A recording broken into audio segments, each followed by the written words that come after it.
წარმოიდგინეთ ბურთი, მთლიანად დაფარული თმით და თქვენ ცდილობთ ისე დავარცხნოს თმა, რომ ის მთელ ზედაპირზე თანაბრად დავარცხნილი იყოს. ბურთი დონატის ფორმის რომ იყოს, ან ორ განზომილებაში არსებობდეს, ეს ადვილი იქნებოდა, მაგრამ სამ განზომილებაში? აი აქ კი პრობლემას წააწყდებით. ბევრ პრობლემას. დიდი თმიანი პრობლემების გროვას. ეს იმიტომ ხდება, რომ ალგებრულ ტოპოლოგიაში არსებობს თეორემა, რომელსაც თმიანი ბურთის თეორემა ჰქვია. და დიახ, ის ცალსახად ამტკიცებს, რომ რაღაც მომენტში თმა აუცილებლად ზემოთ წამოიწევს. ახლა ნუ დაკარგავთ დროს თმიანი ბურთით თამაშში და ნუ ეცდებით თეორემის უარყოფას. ეს მათემატიკაა, ის დამტკიცებულია, დასრულებულია, QED.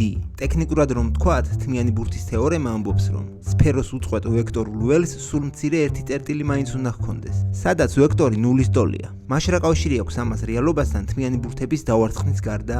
დედამიწის ზედაპირზე ქარის სიჩქარე ვექტორული ველია. ამიტომ თმიანი ბურთის თეორემა გარანტიას იძლევა, რომ დედამიწაზე ყოველთვის იქნება სულ მცირე ერთი წერტილი, სადაც ქარი არ ქრის და სულაც არ აქვს მნიშვნელობა, რომ განსახილველი ობიექტი ბურთის ფორმისაა. სანამ ის შეიძლება შეუფერხებლად ბურთად ფორმირდეს, კიდეების გაჭრის ან შეკერვის გარეშე, თეორემა მაინც ძალაშია. ასე რომ შემდეგ ჯერზე, როდესაც მათემატიკოსი პრობლემებს შეგიქმნით, ჰკითხეთ, შეუძლიათ თუ არა თმიანი ბანანის დავარცხნა.